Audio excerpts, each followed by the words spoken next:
Life for All presents Daily Food Series, The Word of Life, The Fellowship of Life, and Living Stones for the Edification. The Epistles of John and Peter. Book 2, Emotional Resilience by Pedro. Week 2, Remaining in the Apostles' Fellowship.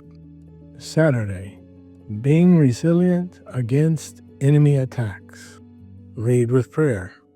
For the weapons of our warfare are not carnal, but mighty in God for pulling down strongholds, casting down arguments and every high thing that exalts itself against the knowledge of God, bringing every thought into captivity to the obedience of Christ. 2 Corinthians chapter 10, verses 4 and 5. John's writings clearly show us that we're in the midst of a struggle between two kingdoms, and the enemy's weapon has already been exposed. I have not written to you because you do not know the truth, but because you know it, and that no lie is of the truth. Who is a liar but he who denies that Jesus is the Christ? He is an Antichrist who denies the Father and the Son. Whoever denies the Son does not have the Father either. He who acknowledges the Son has the Father also. Therefore, let that abide in you which you heard from the beginning. If what you heard from the beginning abides in you, you also will abide in the Son and in the Father. 1 John chapter 2, verses 21 through 24. The enemy uses the world and its lust as his battlefield, and the weapon of the kingdom of darkness is falsehood.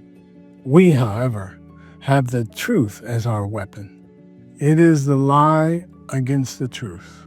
Satan does not have the truth. He is the father of lies. He's false. And when he opens his mouth, only deceit comes out. John chapter 8, verse 44. This is precisely how he fights against us. He invents gossip, spreads false rumors to hurt us, and incites slander. Today, in the modern world, we have the internet. On the one hand, we use it to spread the prophetic word throughout the earth. We use social media to preach the gospel, shepherd people, and carry out care networks. On the other hand, the internet and social media have also been used to attack our honor and reputation with irresponsible slander and lies. I have been the primary target, and they are inventing and spreading horrible things about me. If I read these slanders, I might even feel dejected. However, thank God, I stand on the side of truth. No lie is of the truth. The truth is the most solid thing. It never ends and is invincible. Lies can deceive many people, but only for a short time. Truth, on the other hand, remains forever. We need to develop emotional resilience in the fight against God's enemy. When the enemy spreads lies against us, we may become discouraged and sad. Our adversary wants to hurt and detain us, getting us out of the battle. The best defense is to turn to the word of truth for the Lord to strengthen us and produce in us emotional resilience. We are involved in this fight. May the Lord strengthen our emotions. Our late brother Don is an excellent example of resilience. He was much attacked and slandered, but remained steadfast to the end, doing the Lord's will. I want to ask the teenagers to set aside some time in the House of Teens to read the book Resilience, The Trajectory of Dong Julan. The young ones did not know Brother Dong, who is an example to be followed. May the Lord make us resilient through the example of others so that the enemy will not succeed in his attacks.